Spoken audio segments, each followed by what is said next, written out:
This is gonna blow your mind, even in today's world. A white couple who enslaved black adopted kids charged. 63-year-old Donald Ray Lance and 62-year-old Jean K. Whitefeather, a white couple from Sissonville, West Virginia, are back behind bars after a judge revoked their initial bond and raised it to $500,000 apiece. More than double the amount they faced last year when police arrested them on charges of locking their adopted black children in a barn and forcing them to work as slaves. The couple was ordered to reappear in court on June 11th, more than 8 months after each posted a $200,000 bond following their arrests in October. The adoptive parents of 3 children are in jail today after Kanawha County deputies said 2 teens were found locked inside a barn. Hannah Klein breaks down the investigation after deputies say they received a 911 call from someone concerned about the kids. A stunning find in Sissonville has led to the arrest of 2 adoptive parents. You're being charged with a felony, child neglect, creating risk of injury. Donald Lance and Jean Whitefeather now in jail as their children are now with CPS. It started on Monday when deputies got a call just before 6 o'clock in the evening. The 2 children were being locked in a barn at this home on Cheyenne Lane in Sissonville. They weren't able to locate any guardians or parental figures or anybody around the residence or the barn, and started having a conversation with 2 children that were inside the barn.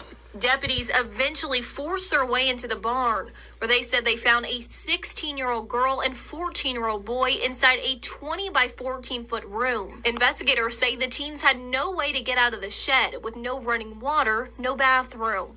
The girl told deputies their parents had brought them food around 6 o'clock that morning, but said her and her brother weren't allowed in the house and were locked in the barn for long periods every day. Eyewitness News spoke to neighbors who were afraid to go on camera, but claimed multiple families called police about the children's safety several times, and they are thankful they are now safe. Well, I mean, it's a pretty bad case. I mean, it's any type of situation like this, it's not really comparable. A horrific condition, like, it's just not how you want or how you would even expect children to be raised or been taken care of. Lance and Whitefeather eventually showed up at the home. They're now charged with child neglect, creating substantial risk of injury. The mother admitted the children were left in the shed, but reportedly told deputies they, quote, liked it. They're trying to, get the children back in better living conditions, better placement, and the detectives will continue to investigate and build this case. In Sissonville, Hannah Klein, Eyewitness News.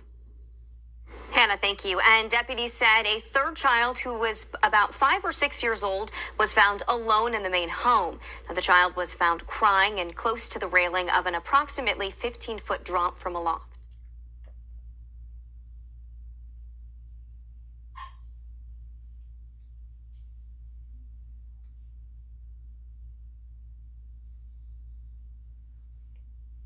I've been with FedEx for 6 years now, and it just shocks me that in 2024, I'm still being told that there are certain towns that I can't deliver in.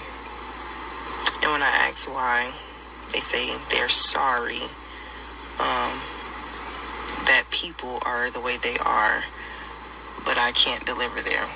And it's crazy because when I first started at FedEx in 2018, and my supervisor there, I was in Springfield, Illinois, and she told me, like, you can't go there. And I was like, huh? She's like, you can't go there. And I ain't too much think of it. And so I was delivering one day in a different town, and I had a late pickup. So I had a few hours to spare. So I'm like, I'll just drive over to the next town. It's like 12 minutes away. Like, I'll just go to the Walmart. You can always kill time at Walmart. I drive over to the Walmart. I walk in, and the looks I got made me immediately turn around, go back to my truck, and drive, the little 12, 13 minutes back to the town that I was in. And I parked in an abandoned parking spot, and I just sat in that abandoned parking spot for like 2.5 hours. And yeah, she's like, I'm sorry, but that's just the way they are. And then when I went to Wisconsin, I was cool.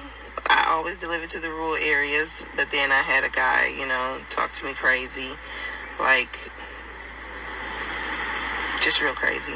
Anywho, And now I'm here, and it's a route that I can't do because I'm black.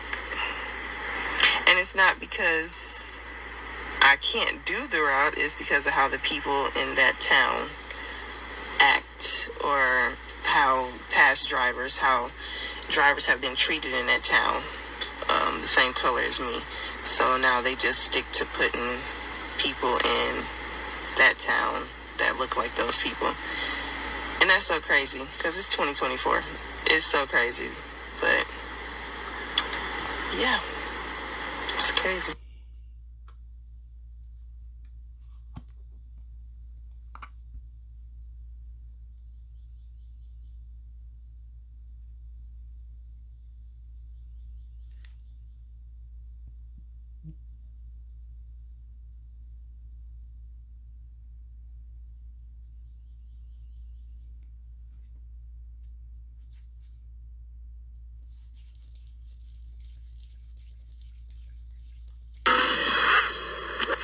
By the time Missouri Governor Jay Nixon went on television yesterday to announce the midnight curfew for residents of Ferguson, we'd already gone off the air here on MHP.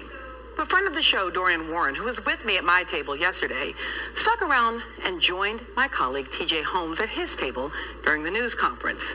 After it ended, Dorian weighed in on the historical precedent to what the governor had to say. What you just said, Raul, when the sun goes down, here is the historical context for this. I mean, if you were black in an all-white town, you could not be in that town when the sun goes down, and it was a threat to your safety.